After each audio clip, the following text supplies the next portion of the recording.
So this is Get Your Board Fundraising. My name is Tracy Kaufman, Educational Programming Manager here at Candid, based out of New York. And also on the line here is my colleague, Carla Norris, who is our Equitable Access Education Associate. So I'll be doing a lot of the talking, and Carla will be doing a lot of the support in the chat and the Q&A. She'll be typing away busily throughout. And as we're getting into things, we are indeed recording today's presentation. So if you need to review anything later on, you will receive a link to the recording in the follow-up email that we will be sending out after the webinar is complete. So briefly, a little bit about Candid for anyone, if in case this is your first Candid webinar. Candid is a nonprofit organization comprised of two pre-existing nonprofits, which are Foundation Center and GuideStar. So Foundation Center, it's been around a long time, since 1956. Foundation Center has long been the #1 source of information on foundations and their grants worldwide. Whereas GuideStar is the other half of the coin. GuideStar is the #1 source of data on the nonprofit sector.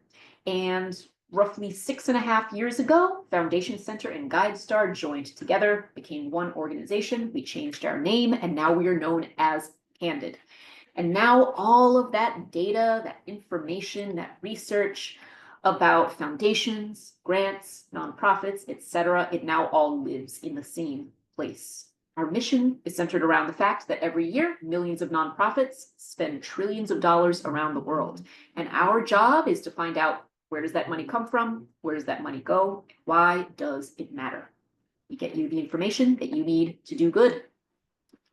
And if you want to take advantage of our resources, namely the Foundation Directory, GuideStar Pro, things like that, if you want free access to resources like that, we do have over 1,800 Candid community locations all over the US and Mexico. And if you're looking for a location near you where you can access our resources, you'll want to go to candid.org/find us. On the note of accessing our resources, we do have a co-host joining us on the line today, which is Co.act Detroit, part of our Candid Community Network.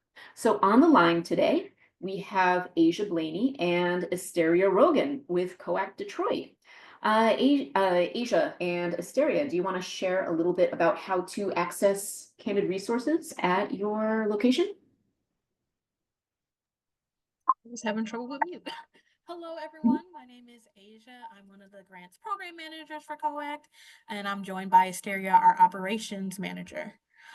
For those of you who don't know, Co.act is a resource hub for nonprofit organizations in Southeast Michigan. We essentially help nonprofits do the lovely work that they do, and we provide an array of resources such as our drop-in workdays, our online resource library, and the Candid FDO, which is available to those who come into our space for free through our partnership with Candid. We usually host 2 drop-in workdays a month, and at each one of those, you may come in to use the FDO. We actually have a drop-in workday today. So if you're pretty close to where we are located on Woodward, you're welcome to come in today, or you can see us at our next one. And I know today we're talking about board development. We also have our Collab Connect program, and we have free consultation services. One of our providers, our service providers, does do consultations on board development, and she'll be leading a drop-in workday lunch and learn in the future, kind of expanding on some of the stuff that gets talked about today. And I will drop a link as soon as I can find it, where you can see when our next drop-in workday is, if you can't make it to the one today, but also you can scroll a little further down. And oh, thank you. Thank you, Carla. And you'll be able to see our newsletter, so you'll know any other upcoming events that we'll have coming up. And also, I see a lot of people from Detroit, so excited to see you all. All right, passing it back to you. Hey, thank you, Asia. So yeah, anyone in the Detroit area? pay a visit to Co.act Detroit and you can access all kinds of great resources there. All right, so now I think it's time to get into the material today. Let's talk about getting your board fundraising. So first, like a few basics of what we're covering today. So first things first, we're going to talk about kind of board financial contributions and the way they can influence external donor confidence. Because board members' financial contributions are vital, kind of serves as a testament to their belief in the organization's mission. When board members invest personally, it has a way of encouraging external donors and also grant makers to also contribute, seeing it as kind of a vote of confidence in the organization's credibility and the worthiness of support. Another area that we're talking about today, diverse fundraising activities. Different things suit different people and their strengths. Like board members, people in general are not a monolith. Everybody's bringing slightly different types of things to the table. What's a strength for one person is a weak area for another, and vice versa. So when fully engaging your board in fundraising, you want to be able to recognize and utilize their diverse strengths and experiences. So with this in mind, like it's important to design fundraising activities that board members are naturally suited for, leaning into different people's various strengths, like younger board members focusing on digital campaigns, for instance, or seasoned professionals kind of leaning into their networks for major gifts. So this not only increases the effectiveness of fundraising, but it also helps to boost board members' commitment and their satisfaction in their roles. People are more comfortable and satisfied with their roles and find more meaning in it when they know they're doing a good job. And they know they're doing a good job when they're assigned a task that really suits who they are and what they bring to the table. We don't all bring the exact same qualities to the table. And there are so many different ways that people can be involved in fundraising. And we'll go into what some of those like various things could be. Also, we'll talk a little bit about Candid profiles. If you've ever been to a Candid webinar in recent memory, there's usually a pretty good chance that we're going to go into Candid profiles at some point or another. But we'll talk about what those mean in a board context and how board members can make use of them in particular to kind of amp up your fundraising a bit. And yeah, I think this one kind of resonates with the one directly above it. You want to encourage board members to participate in fundraising activities that resonate with them, fits their interests, fits their skills. You don't want anyone to be voluntold into anything that isn't really the area where they're going to personally thrive. So just be aware of these things. Okay. Oh, what is the role that boards play in fundraising overall? Boards are extremely vital for an organization's fundraising success. Like joining a board is a big deal. It's a huge responsibility. Like I always kind of think in terms of an analogy that boards are kind of like parents of the organization. Like board members, they do not own the nonprofit, same as how parents do not own their children, but they're responsible for their welfare. And what it means a lot of different things to be responsible for someone's welfare or something's welfare. And if you were here for the other webinar last week with Yvonne, she talked about like kind of the responsibilities of a board involving work, wealth, and wisdom. And we're heavily leaning into the wealth bit today, but it just kind of shows the different elements of being responsible for someone and helping it succeed, putting in the work that's involved, the day-to-day work. taking care of the material needs of the organization here. That kind of deals with wealth. Wisdom, having the right kind of insight, vision, guidance to help the organization thrive, really. So when it comes to fundraising, like board members are responsible for securing resources and actively participating in fundraising efforts. And this involves understanding their roles and also undergoing fundraising training if necessary. And it is often necessary while they're being oriented and onboarded to the board so that they can be well prepared for whatever fundraising they're going to be expected to do. And board members can also play a key part by introducing their personal networks to the organization, which can help expand the donor base and increase contributions overall. But it's also pretty important to recognize that fundraising is a collective responsibility. And this means that the entire board needs to work together in order to support the organization's fundraising strategy and its goals.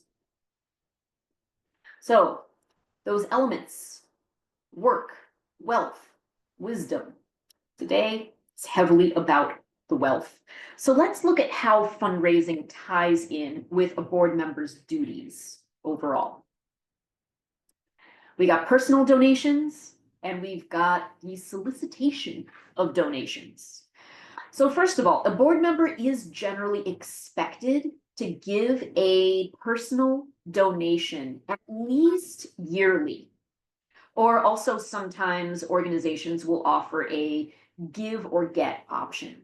Like it's a certain amount you are responsible for bringing in a given year. Either you can donate that amount or you can raise that amount from other people or some combination of the two things.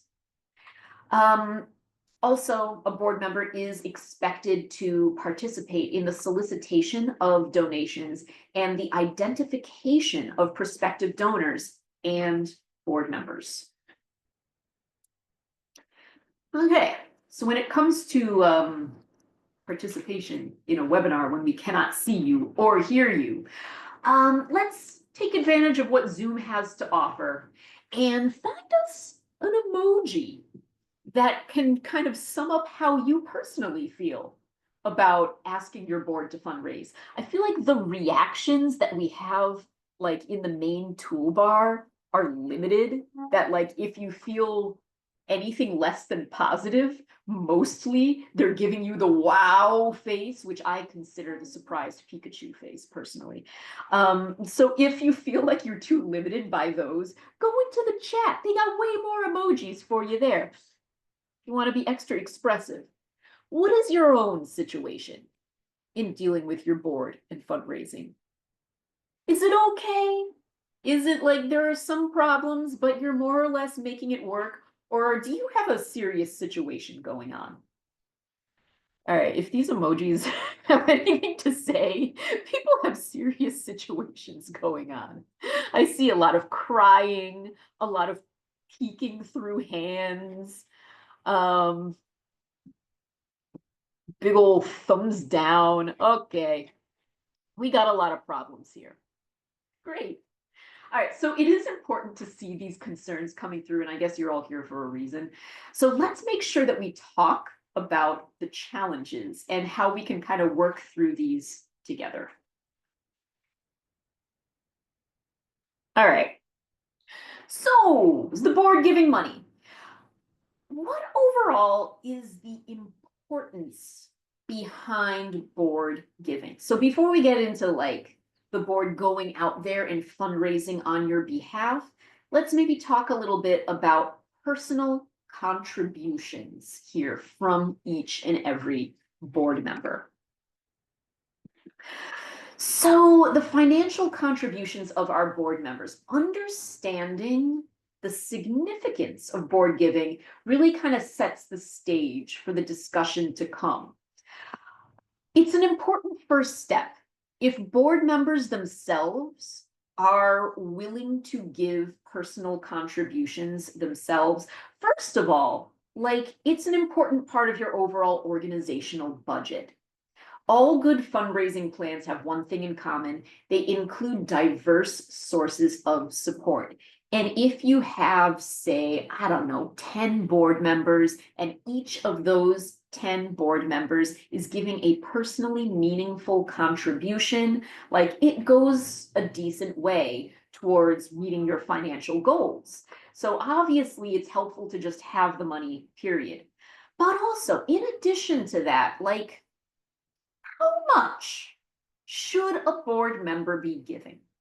I think there are like the old-fashioned ways of thinking about this, and there are I think the more realistic ways of thinking how much should a board member be giving. Like, I think, like, I've been in this field for about 20 years now, and I remember when it was accepted that like every board member needs to be giving the same amount as one another each year, and that amount needs to be really, really large.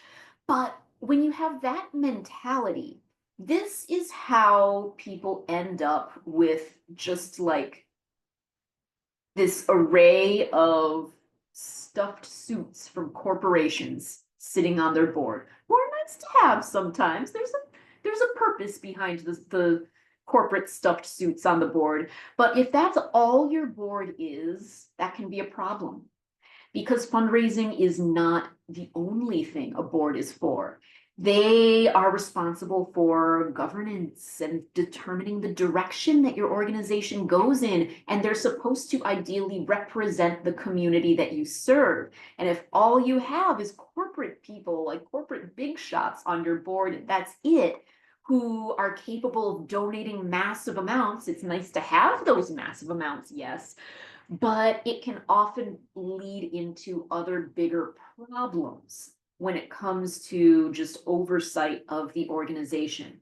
So really, what we often think about today is that it's less about the exact amount that a board member is giving and more about the meaning behind the donation that they're giving. So their personal contribution, each of them, what does it mean? All board members should be giving something each year. A personal contribution is an essential act of commitment to the nonprofit, no matter how small the donation. So you have different people on your board for different purposes. Maybe someone on the board is the corporate big shot and they're able to give some astronomical amount. Great, that's very nice when they do. But you may have other people on your board who do not have very deep pockets, but they have other things they're bringing to the table. They have forms of expertise that they're bringing, and maybe they more accurately represent the communities that you serve. And they might not be able to give what the corporate big shot is giving, but can they give something? Overall, like it's good to think of it in terms of, is each person giving an amount that is meaningful to them, like to the point where it borders on a bit of a sacrifice for them to give that amount. And what that amount is for one person is not necessarily what it is for another person. But what's important is that everyone is giving something, because they're supposed to believe in your organization and serve as ambassadors between your organization and the world. And no organization can expect other people to invest in it if its own leaders don't do that first. So because of that, it's essential to expect 100% participation in fundraising from the board. And board members are going to need to understand that external donors, including foundations, are going to ask about this. It amps up your credibility. people feel like they can trust you more if they feel like those who are responsible for the welfare of the organization are putting their money on the line. I care about this organization. It's important to me. And so I am going to contribute something.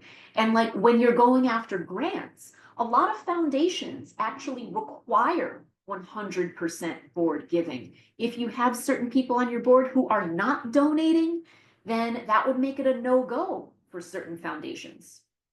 So it's less about what is the amount and more that everyone's doing it and everyone is giving an amount that's meaningful for them. So like, should you set a minimum donation amount? A lot of this is a judgment call for you. Like, you know your organization's situation better than some rando on the internet today. So you got to do what makes sense for you. Some nonprofits are going to require a commitment of a certain specific amount annually as part of a board responsibility. And this may or may not make sense for your board, depending on financial resources, depending on who your board members are, etc. But if a certain amount is required of people in terms of annual contributions, this should be spelled out crystal clear during board recruitment and made part of a board member's job description. No one should be already on the board and be suddenly surprised by this idea that they're supposed to be donating. They should be well aware walking into the situation what their responsibility is. Okay, so we got a poll for you, a relatively open-ended poll. In your experience, what do you think the reason, kind of the biggest reason might be of why board members might say that they don't fundraise? Why these board members, they're big, confident leaders in most elements of their work. And then you say, oh, hey, can you get out there and like raise money from people? And suddenly like what? Me? Fundraise? I'm just a little guy. And like, why is this such a problem for these bold, confident leaders to go out there and raise money? Let's give you a moment to share your ideas. Like, what's the situation in your organization? If you know why your boards are reluctant to fundraise. Let's give you another moment or two.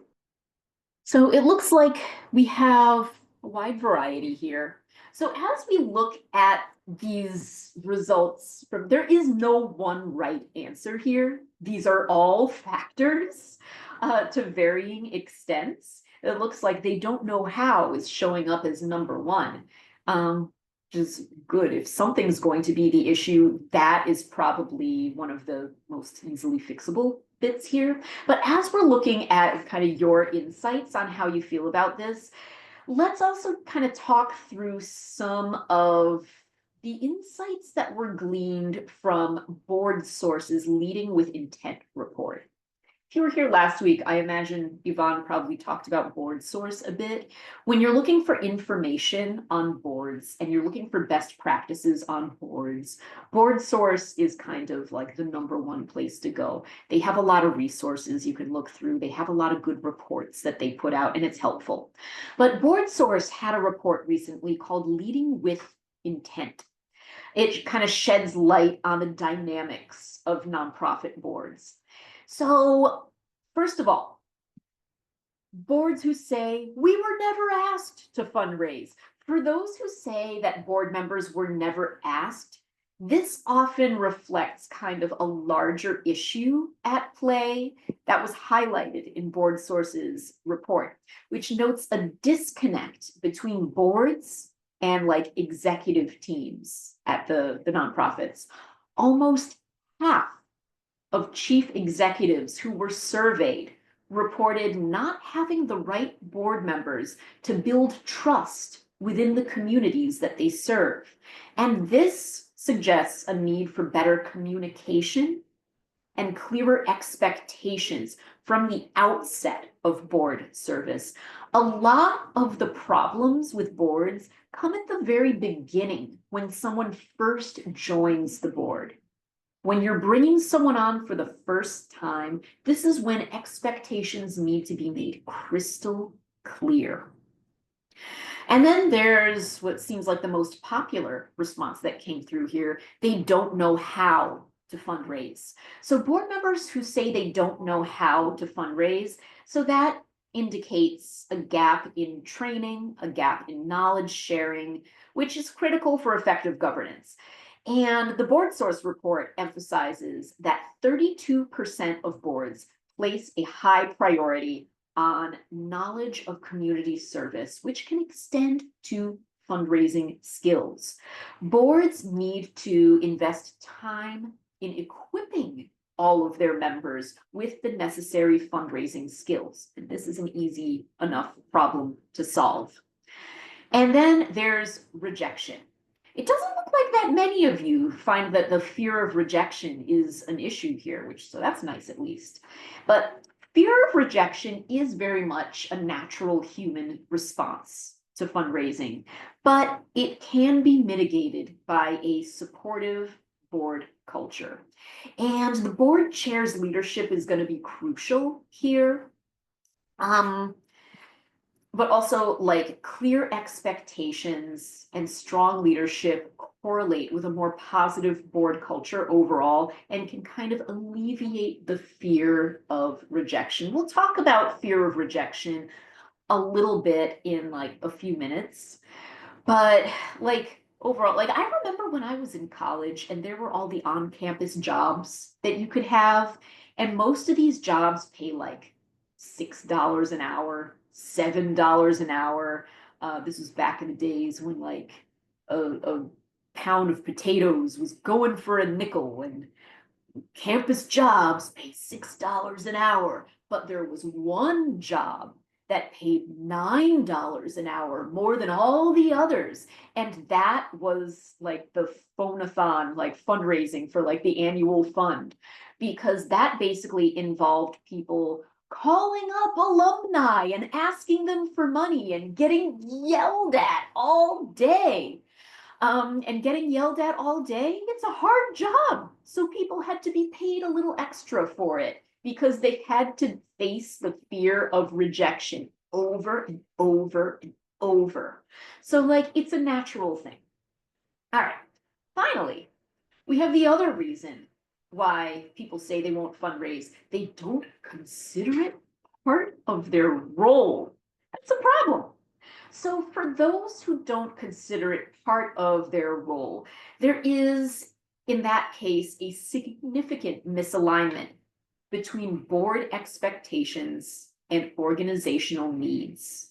So the board source report, they found that while executives acknowledge the importance of roles beyond fundraising, such as diversity and community engagement, these are often not prioritized in board expectations. And this misalignment can be why some board members don't see fundraising as their responsibility.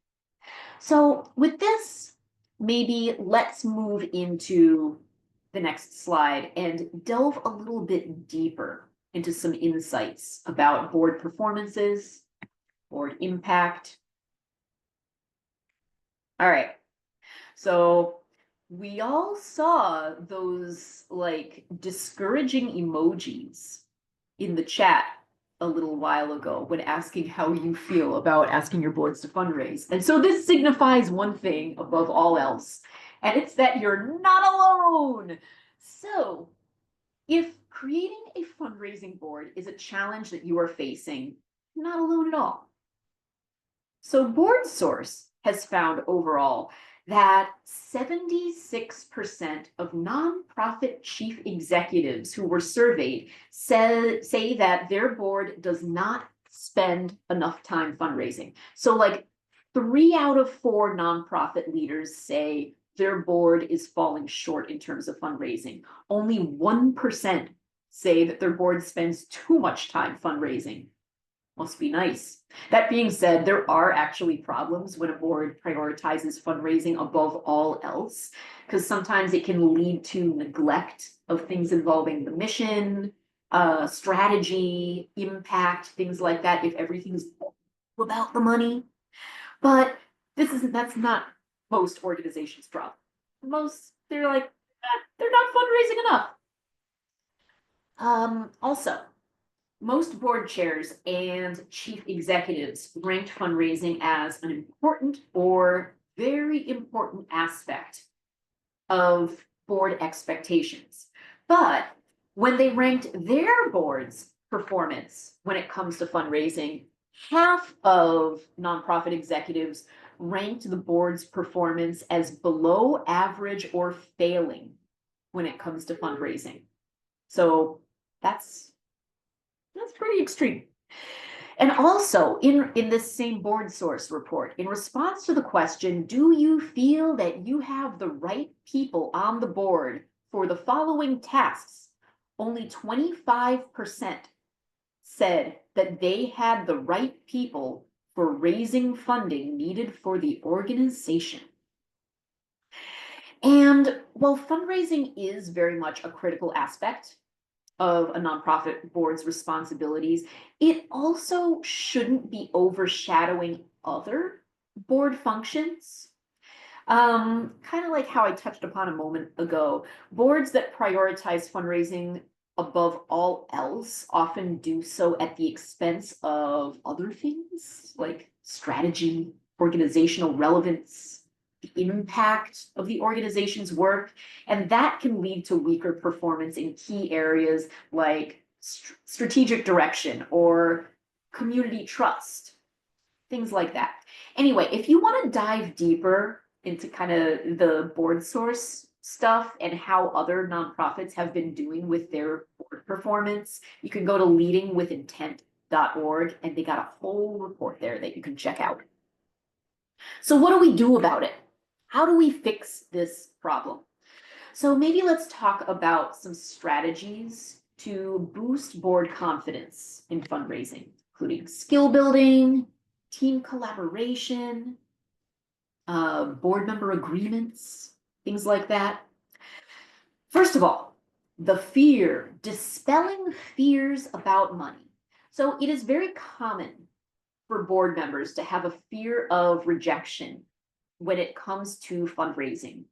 But it's also crucial to understand that rejection, for anyone here who's in the development department, you know this well enough, rejection is a natural part of the fundraising process. You're going to be told no every single day. It's part of the fundraising process, and it is usually not personal.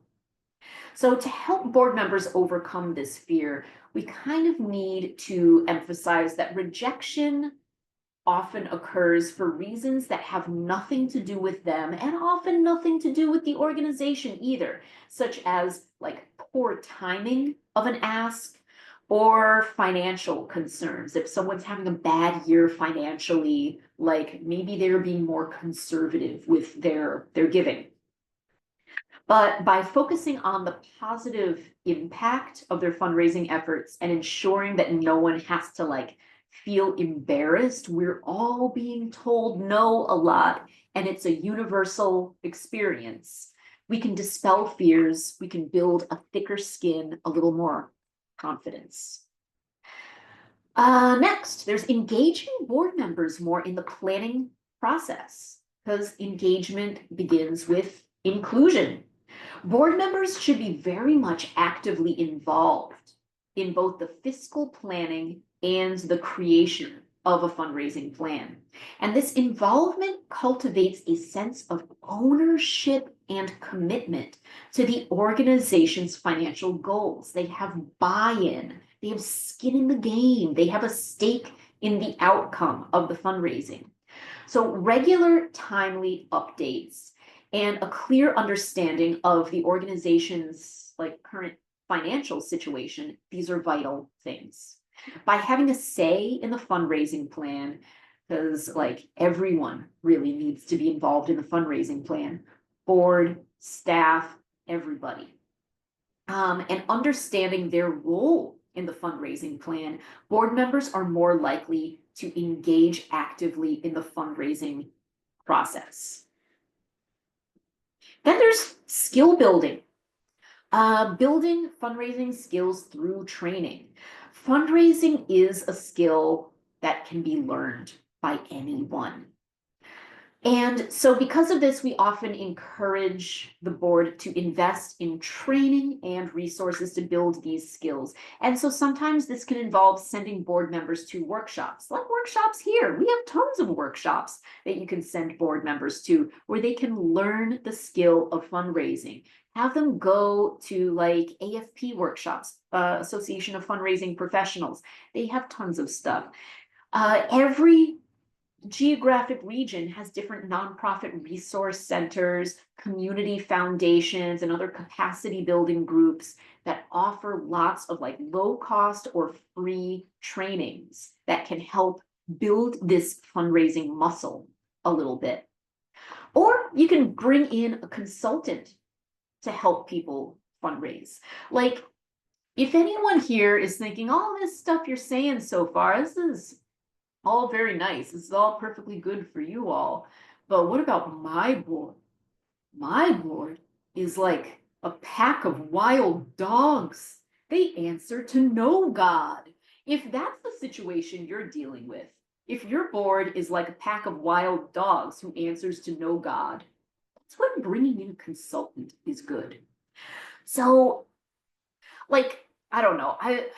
I've been hearing from executive directors for like years who are struggling with getting their boards to do what they need to do. I have seen executive directors in tears because their board members don't listen to them, don't respect them.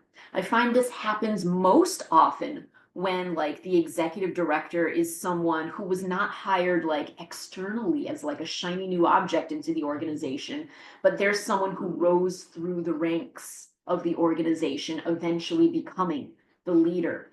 And like, especially situations like that, when board members are looking like, oh, I remember when you were just a little whippersnapper when you first started here. Now look at you, you're the executive director. And then like, they're not respectful. Like, if you're in a situation where your board isn't really listening to you or respecting your guidance on things, if they're not listening to you, sometimes they're more likely to listen to an outside third party person in a big shiny suit who comes in to give advice. So, like, frame it as a board retreat. You're like, ah, yeah, come on, everybody, time for a board retreat. Kind of like when if you need to bring your dog to the vet, you'll be like, oh, come on, boy, time for a car ride. You want to go for a ride? And they're like, oh yeah, let's go for a ride. And then you end up at the vet and you accomplish what needs to get done. And they're like, oh yeah, come on, board retreat. The consultant you hire shuts the door and locks it. And it's like, all right, it's time to get down to business. And they will underline the importance of how all boards need to give and all boards need to do something in terms of fundraising here. So bring in a consultant if you have to. Do what you gotta do. But like by fostering a culture of learning and development, we can really enhance our board's capabilities and make them a little more confident as fundraisers if they have built the skill that's involved here. So in addition to knowing that like, yeah, you get turned down a lot, it's nothing personal, involving them more in the fundraising planning process, building their fundraising skills, things like that. I think in addition to this, letting them know that they're not alone. This is a team exercise. This is a collective activity. That helps too. Fundraising should overall be a collaborative effort. So one thing you could do, first of all, in addition to knowing that everyone on this board is doing something here, we're all in this together, working towards a common fundraising goal. You can also implement a buddy system if you need to for fundraising tasks. where some less experienced board members can partner with more veteran board members that have more experience in all of this. And this kind of team approach can build camaraderie, but it can also allow for mentorship and shared responsibility. Shared responsibility, I think, is good here, that we all feel like we have a stake in the outcome here. And we can all learn from each other how to do this fundraising work better. Encouraging teamwork can lead to better results and also a more enjoyable, like, board experience for everyone who is serving. Also, it's good to put this stuff in writing. If people are responsible for fundraising, this should not be a surprise to them. So develop an agreement for new board members as they sign on in order to formalize the expectation of fundraising. You want to have like new board member agreements that you put together and make sure that they include a clause about fundraising responsibilities. And this can help ensure that from the outset, board members understand their role in supporting the organization financially. And having some champions on the board who prioritize fundraising can also help in advocating for and adopting these kinds of agreements. You often want to make sure that you, like if you're the executive director or someone else kind of in leadership at the organization, that you yourself have an ally on the board, even if a lot of the board, they're just kind of roaming around doing what they please and not really listening to you. You want an ally who respects you and who you can talk to and lean on each other. And that one person can kind of be your advocate who can spread this information to the others. And they can kind of help you when it comes to implementing these new board member agreements here. All of these things overall set the groundwork for fundraising activities. So a little more on these board agreements.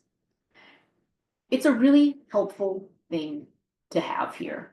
So a board agreement defines the roles, the duties, the ethical standards that are involved in serving on a board. It will outline commitments that are involved, details of their board term. Are there term limits? It's often nice to include term limits in a board agreement. Setting any kind of performance metrics, confidentiality, things like that, alignment with organizational goals.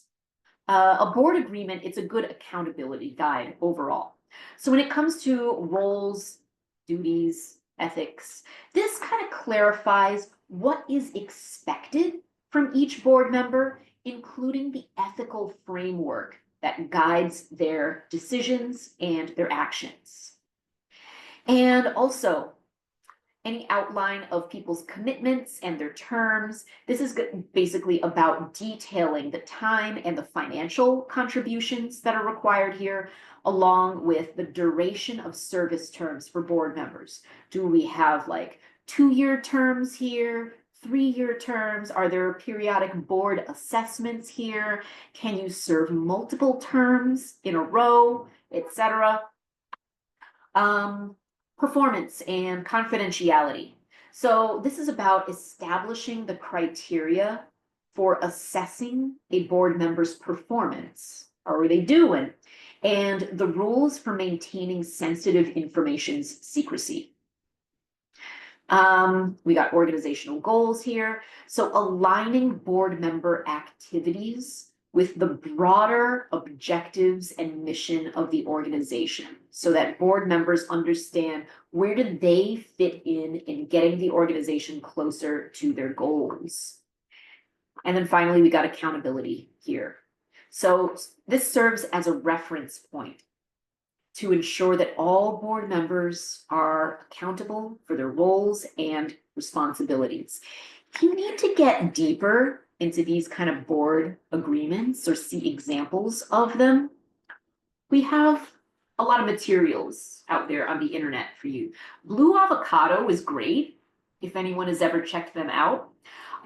They have a lot of good resources overall on like board management and on fundraising, but they also have like sample like templates of like board member contracts that you can take a look at. And of course, board source, like I think of more than established, board source is really the place to go for a lot of resources.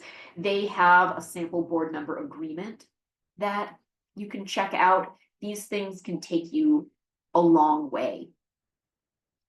So when it comes to not just giving personal contributions, but getting into the work of fundraising, asking other people for money as well, how do we make that easier for people? How do we make it so that they will actually do it?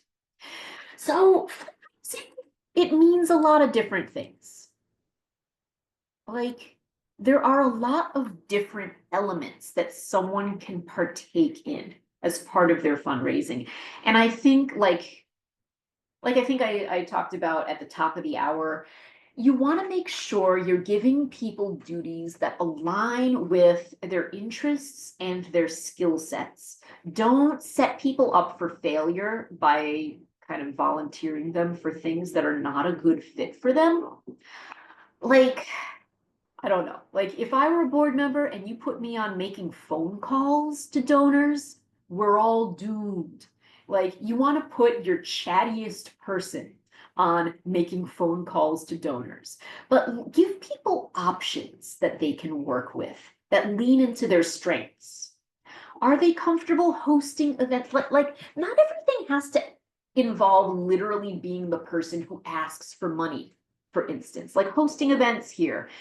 Events are a big deal when it comes to bringing in potential donors, like current donors, prospective donors, getting people together to learn more about the organization. If they're hosting events, they could ask people for money at the event, but they don't have to if that's not their particular skill set necessarily. But if they like to plan a party, whether it's a fundraising house party or be involved in an annual gala, things like that, it's an important thing to do. But maybe they bring their friends, they bring their professional contacts, they butter people up, they talk about the great work the organization does and make people feel comfortable. And then when it's time to make an ask, they introduce this potential donor to, say, the development director or somebody who is accustomed to being the person who makes the ask and knows how to do it and isn't going to freak out when somebody potentially says no. So, like, people could host events, or maybe they're in charge of writing thank you letters to supporters. Stewardship is big. Like, a very low number of donors give again after the first time that they give because they're not stewarded. Stewardship of your current donors is really one of the best ways to keep your fundraising at a decent level for the long term. Making people feel appreciated and making people feel like their gifts make an impact, that's a big thing. But a lot of times on staff, we don't always have time for the amount of stewardship that's involved in donor retention. So this is a nice area where you can involve board members, and it's not scary. You can encourage board members to take a moment to write special personalized thank you letters. It is a very simple act that goes a long way towards expressing gratitude. Other ways that board members can be involved in fundraising. One of the things that often will bring someone onto the board is the power of their network. If they are in the corporate world, that probably means they know a lot of other people in the corporate world. If they are a fancy high society person, they likely know other fancy high society people. Maybe they are not corporate or high society, but maybe they just are known and beloved and respected in the community for some other kind of work that they do in their day-to-day life. And so maybe they don't know a lot of wealthy people, but they know a lot of people. Grassroots fundraising is a big deal as well. But you wanna, no matter what, have people tap into their networks. So have them figure out, who do they know personally? Who do they know professionally? Who do they know through their various hobbies and activities in their lives? Who do they have in their family who could be tapped into? Who do each of these people know that might be interested in joining your cause? It's important that like they're tapping into people who would potentially be interested in your cause, that they're not barking up the wrong tree. It's someone who like, this is the type of mission that would be relevant to them, they would be excited about. But overall, your board members' personal connections can significantly expand your community of supporters. Also, like peer-to-peer fundraising is one of the most effective forms of fundraising. They ask people they know and they say, hey, I give to this organization and I serve on the board because they just mean that much to me. They do really great work. Let me tell you about the work that my organization does. Would you be interested in getting involved? Like, enthusiasm can be infectious here. Also, when you yourself are sending out fundraising appeal letters, like mass letters to your entire donor base, a personal note added to an appeal letter can also make a world of difference. It adds a level of sincerity and warmth to a donor appeal, to a request for support. If a board member can write a little something on there about like what it means to them when so-and-so supports their organization. Then we got social media. Like, there are pros and cons to social media. There can be limits to the amount of money that can be raked in through social media, but it's important for getting the word out, and it's important for like bringing people into the fold, the same way that events are important for bringing people into the fold.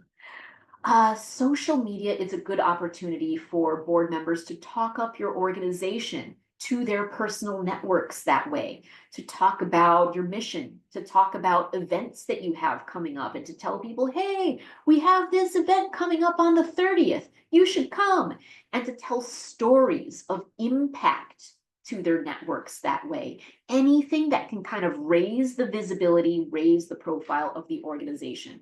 Your board members' voices can amplify your message and your reach. And then there's this last one here, cultivating and nurturing your donor prospects. The knowledge that the board has of the community is invaluable. By cultivating relationships through various forms of communication, whether it's at events, through personal notes that they write, or even just informal visits with people, these kinds of little points of contact can create long-term partnerships that are the cornerstone of your organization's growth and sustainability. And these things don't involve the big scary moment of asking for money. They just involve relationships.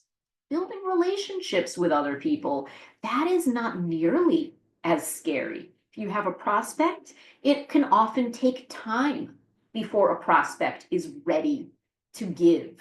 They're often not going to give like at the very first point of contact. So if it's time to cultivate them, they can often do the cultivation. And then when it's time to make an ask, someone else could make the ask if the board member turns out not to be the right person for this. Okay, more ways to make it easy to ask for money. So here we have some other stuff. So they can also ask for things that are not money. That has a lot of value as well. So your organization's board members can also solicit non-monetary donations.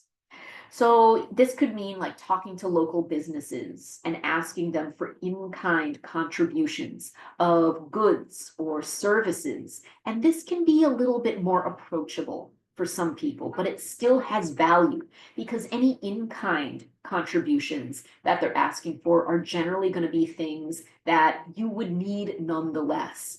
Like maybe they are asking for someone to, I don't know, donate food or wine or something to an event, something that you otherwise would have had to go out there and purchase.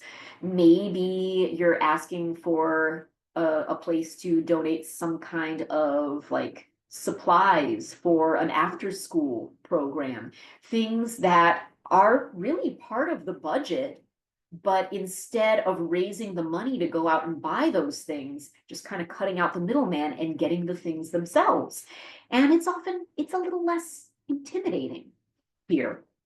Or for your corporate board members, looking into company matching programs. So if you have someone on your board who works for some kind of big corporation, they tend to often have matching gift programs. They contribute a certain amount, they fill out a form with their like HR department within the corporation, and then the company will kick in an amount themselves. So that would mean however much a board member is capable of contributing each year, their company could match that, and that money could be doubled. They can also do this with other people in their networks, potentially. Like if they are talking to friends or colleagues out there and convincing them to donate, if they can only persuade someone to give like a limited amount, but they can get that person to do a matching gift through their employer, that will amplify the gift further. So they should check, like, do their employers match charitable contributions? This can be a really good way to double easily any money that someone is potentially bringing in. And then we're back to the events again. Events are big, and a lot of board members, even if they are not as involved in a lot of other things, oftentimes they will get more involved when it's time for events here.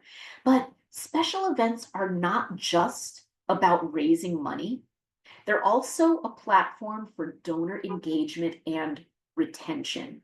And oftentimes, like it's said that the event itself is not what's important, it's what happens after the event. So if all the board member does is help put on a fantastic event and invite everybody they know to come and have a good time there, they are bringing a bunch of donor prospects in. And at that point, your staff can take it from there and help move towards sealing the deal and getting more contributions in the long run after people.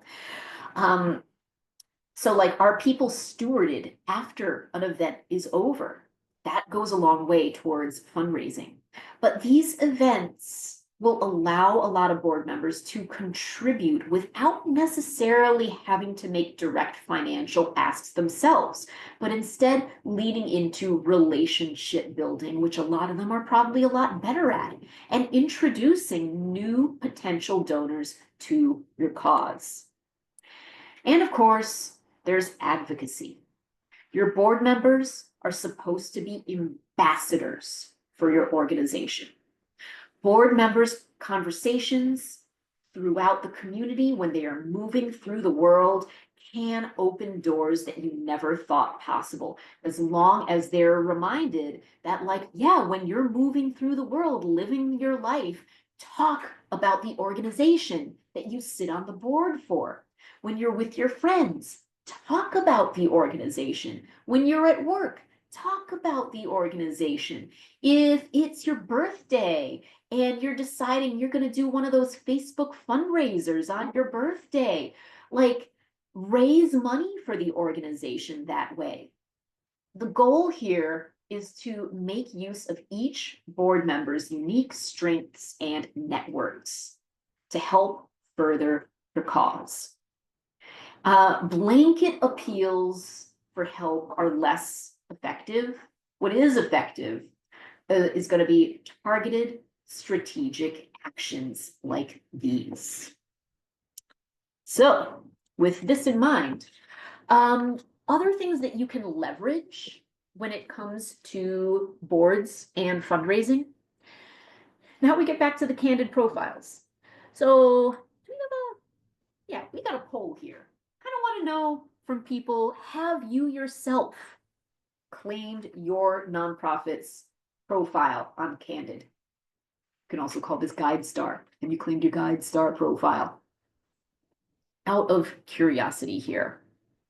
Sorry, hang on one second. Apparently I'm still sharing the previous one, so it's not letting me launch the other one. Let's see. Yeah, no problem. Sorry, yeah, I'm not able to share it for now, but maybe people can post it into the chat. Yeah, I think people are posting in the chat. Oh, I see also there's a lot of good comments in the chat, especially around like donor retention. I see Daniel like citing the exact statistic, only 13% of new donors give again. So stewardship, put your board members on stewardship. Mickey is writing that like the average cultivation period for a new major donor is 18 months. And like it can often take even longer than that. So like what happens during that time? People often need to hear your story in a variety of ways over a period of time before they are convinced. Okay. It's like we have a variety of answers, but quite a lot of you have your candid profile and quite a few of you have a seal of transparency. Great. So overall, like funders, donors, they care about your credibility, they care about your impact. So the way that you tell your story to the world is crucial. The way your board members tell your story to the world is crucial. So in addition to whatever they're doing out loud in their personal relationships, their interactions with people, you also don't want to neglect like really easy things that you can lean into that can only help you. So your candid profile, even if you have not claimed your candid profile, if you are a 501c3 nonprofit, your profile exists. At the very least, if you've never touched it, it's populated by IRS data from your most recent 990s, but every nonprofit organization has the option, if they so choose, to go in, claim their candid profile on GuideStar on behalf of their organization, get editing privileges to it, and add additional information so that you can take charge of your narrative, use it as a communications tool, and add really interesting, compelling story to underline the credibility of your organization and the impact that it has. The more information you put into your candid profile, the greater the seal of transparency you are awarded. It goes from bronze all the way up to platinum and everywhere in between. And when you get a seal of transparency on GuideStar, you automatically get your own dedicated link that can showcase information about the organization to anyone, regardless of whether they have an account through Candid, through GuideStar. People are able to click on this link and read all of the information that you have shared on the GuideStar profile. So here is kind of the difference between if you were to tell people, oh, check us out on Candid, check out our Candid profile for our nonprofit. What it looks like if you don't use the link is here on the right. They'll often like be told, hey, you have to sign up, you need a login to see this. But if you use the shareable link, then you can send it to literally anyone, and they'll be able to read all of the detailed information about how your organization works and the impact that it has. So what board members can do, what you can do, but also your board members, just like some easy wins for you. Put this thing in your email signature, stick it into thank you notes, use it at events. If you have any like information on a big screen, include a link, make a QR code for it there. Make it easy for people to learn more about the organization, so it can move them closer to donating. The way you find your shareable profile link once you have a seal of transparency is in the benefits section. So this kind of shows when you're in your profile here, you go up to the top right-hand corner, seal benefits, and it will take you towards a shareable full profile link. You just copy and paste it wherever you want. So encourage your board members to make use of it. Have them use it on social media. Have them put it in their email signatures. Have them share it with different people they network with in life.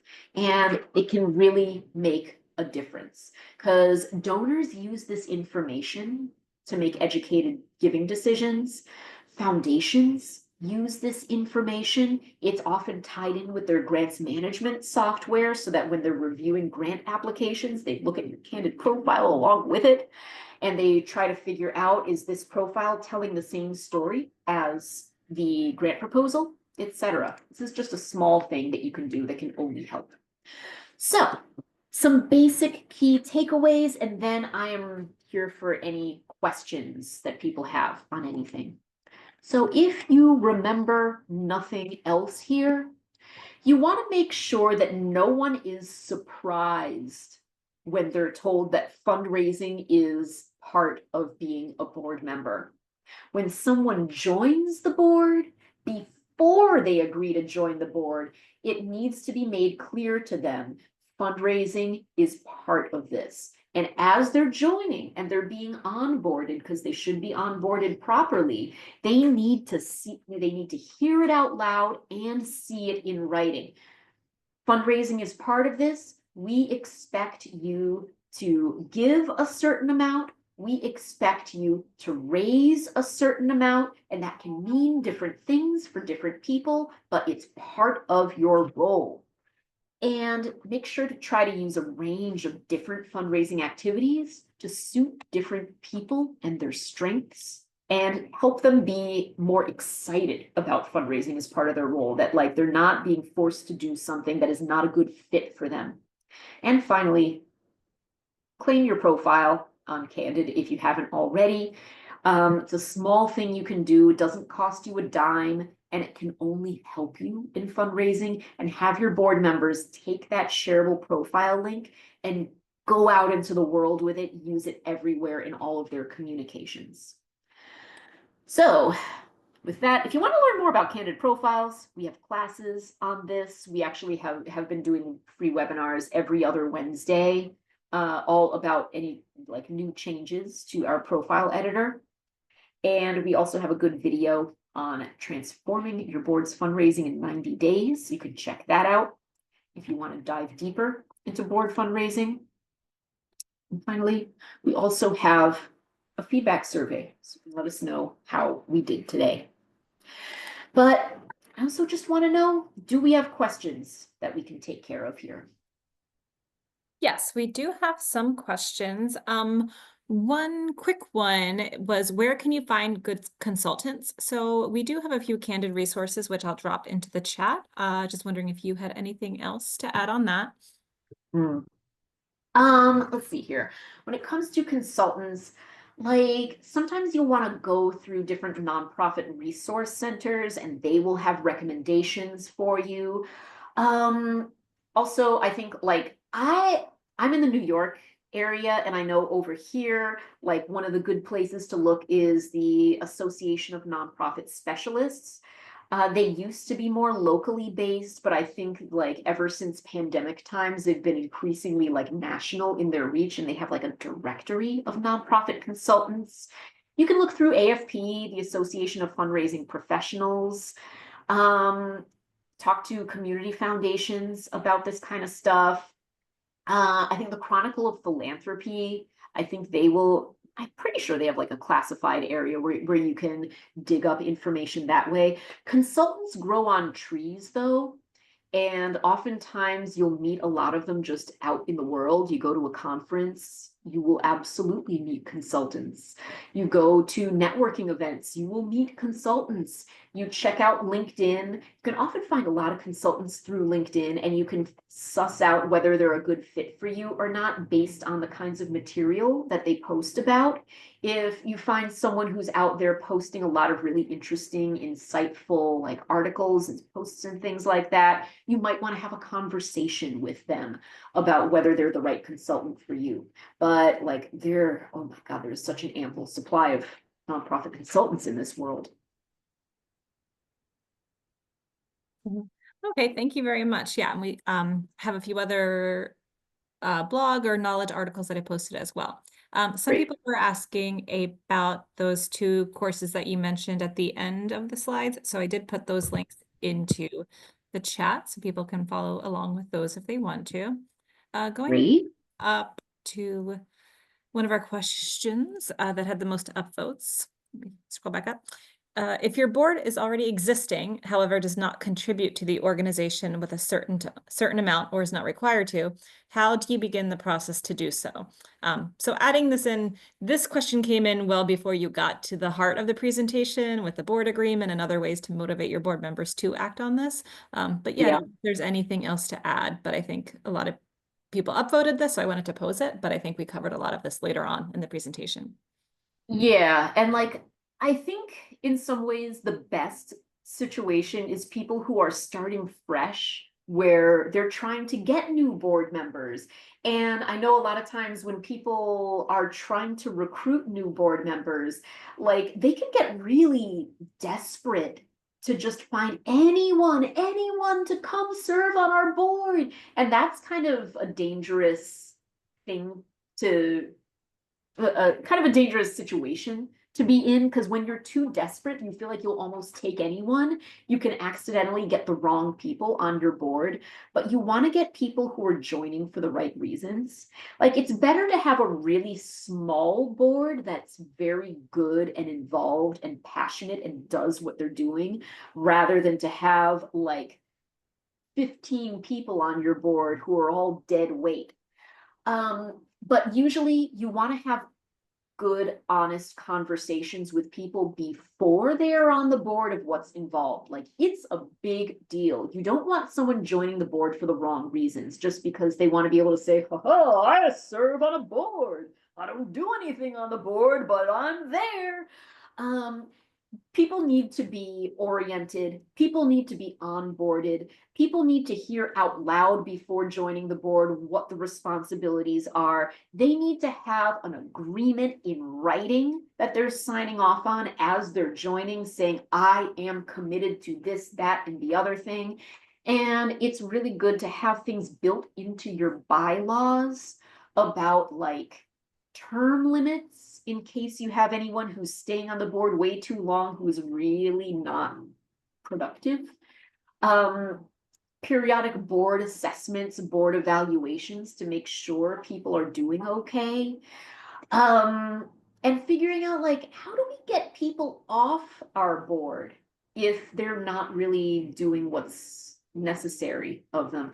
I don't know if I have the link handy for this, but I saw an article on Blue Avocado, actually, which was one of the resources that we were sharing with you earlier, that was all about how do you get rid of a really bad board member who's kind of dragging things down. There are things that can be done. You can have them have a sit down with the board chair and talk through the situation and figure out like, are things fixable? Should this person be asked to leave? Does a board member need to be sort of impeached? But I would check out Blue Avocado for advice on what to do if you really have a dud sitting on your board. But oftentimes, like these problems can be like addressed at the outset when people know from the start what their responsibilities are. Okay, we got any other questions? This one is interesting. And a few people had the same question. Is there a good response to board members saying that's your job when development asks them? Like, that just sounds like a bad board member in a lot of ways. I would bring them back to whatever is written in a board member agreement, in the bylaws. I would maybe print out some materials from Board Source that goes over what are the duties of a board of directors, because I think it's made very clear that one of the important duties of board members is the financial health of the organization. Board members are responsible for the welfare of the organization in all of the different things that that means. And that includes financial responsibilities. They have a duty of care. Like, I think it's very easy to pull out the receipts in situations like that and show them, no, actually, one of the entire purposes of a board in the first place is to ensure adequate financial support for the nonprofit organization. Look here, it says it right here in our bylaws. It says it in this Board Source guidebook. It says it in like this other resource that we found. Like, the board member is obviously wrong. You just need to show them the evidence that they're wrong. Okay, very helpful. Thank you. A quick question. Somebody was asking what should be in a fundraising plan. So I am going to drop the link into, we have a specific webinar course on this, Introduction to Fundraising Planning.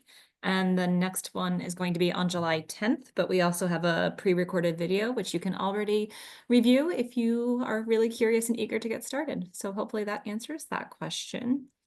Great. Somebody commented, if your board is not together, you are headed for disaster. Yeah. Yeah. I would agree with that. I think so too. Another question, when a board member contributes names, should they get permission to send an appeal to them, or do you just add them to your list? Okay, I would say, I mean, it kind of depends. Like, are they just saying, oh yeah, I know all of these people? Well, like, I think the question is, have they thought through what makes a good prospect? Because, like, there is a definition out there of what makes a good prospective donor. They have to have, I think, the ability to give, like, they have to have the financial means to give. They are the person in their household to make the giving decision. They need to have some kind of personal connection or interest in your mission. It has to be something they would actually be interested in. And there needs to be a real connection there between that person and your organization to make the appeal. So the board member has to actually truly know this person and be aware that this person has the financial means to give, and they have to be pretty confident that this person would have some kind of interest in your mission, in your cause. Like, I would think this person, like this prospective donor, wouldn't just want to be reached out to utterly cold by the nonprofit without like any heads up from your board member. Like, I think the board member oftentimes should at least do a little bit of like setting the stage or buttering the person up. Like, have conversations with the prospect about the organization. And they don't have to say, oh yeah, we're gonna hit you up for money. But you could like have the board member ask this prospect, hey, like, would you be interested in learning a little bit more about the organization, since I know this is a cause that you care about? Like, don't maybe mention the money issue yet, but have it be like, oh, something that's relevant to your interests. Like, oh, you're interested in the environment? Like, I am on the board of this environmental organization. They do really great work. You want to learn more about them? You can come with me to this event, or I can have the organization send you some information. You can learn more about them. Like, it's good to not have prospects be utterly surprised. Like, it's a delicate dance moving towards asking for a contribution. So whatever you can do to kind of smooth the path is, I think, going to be helpful. Okay, thank you. Talking about different types of boards. So one person was asking, do you ever see advisory board members asked to fundraise and have fundraising as an expectation? And then kind of corollary question was, how do you respond when the leadership tells you that we don't have a fundraising board? All right, so first of all, advisory boards. Like an advisory board is kind of a nice role for someone who's not ready to join the board because being on the official board of directors, that is a massive responsibility. A responsibility that absolutely includes fundraising. Like there should be no such thing as a board that's not a fundraising board. But like a lot of people, maybe they don't have the money to like get on that level of like, ooh, I don't think I can actually, I'm in a position to make an annual contribution and I don't have friends with money, etc. Or I don't have time to commit to being on the board of directors. But I do have an interest in the mission and I have certain skill sets I can contribute and like maybe some guidance, some wisdom to share. Those people are good for the advisory board. I think an advisory board should not be held to the level of strict standards that the regular board is. So I don't know that they should necessarily be dragged into fundraising if it's something they're not ready for or not equipped to do. But I think if you see people on an advisory board who have potential to get involved in fundraising, you want to lean into that and also see, is there a pathway for them to move from the advisory board to your actual board of directors? But I don't want to hear from boards that like, oh, we're not a fundraising board. Then what kind of board are you then? Like there are responsibilities involved. And I think this is another point where you pull out the receipts. You pull out a board source report that illustrates all of the duties of board service. And it is very apparent that fundraising is one of those duties. So I would say bring in a consultant to say it, bring in a report that demonstrates it, show off other like peer organizations, boards who are fundraising boards and say like, you know, what's the difference between us and this peer organization that's really successful at fundraising? Their board is involved and you guys are not. Shame them if you have to, but there's no such thing as a board that's not a fundraising board. All right, we got anything else before we're ready to finish up for today? Yeah, question, how do you incorporate a young professionals board into the fold? Okay, like young professionals are kind of a good match for an advisory board, for instance, if like people are just kind of getting started. But you can also incorporate young professionals into the work of the actual board. Like I'm not clear whether this young professionals board is separate from the board of directors or if this person is saying, oh, our actual board of directors is made up of young professionals. But if it's like a separate thing, like we have a group of young professionals, they are their own like version of an advisory board in addition to the regular board.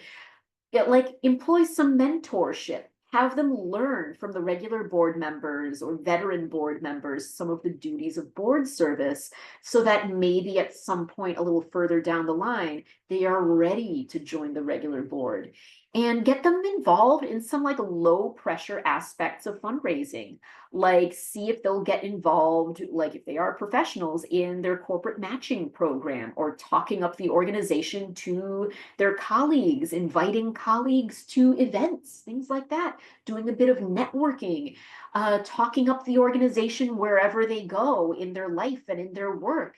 It's all just kind of a gradual process, and young professionals at some point may be ready to serve as actual board members down the line, I think.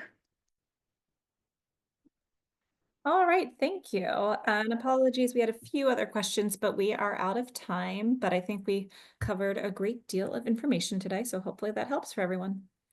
All right, so I wish the best of luck to those of you who have been struggling with your board's fundraising. I hope this was at least somewhat helpful in terms of kind of getting some ideas of low pressure ways to get them involved, even if they are not ready to make the asks themselves, some creative options to try, and making sure that the communication is there. People are aware at the outset that fundraising is always part of the responsibility of being a board member.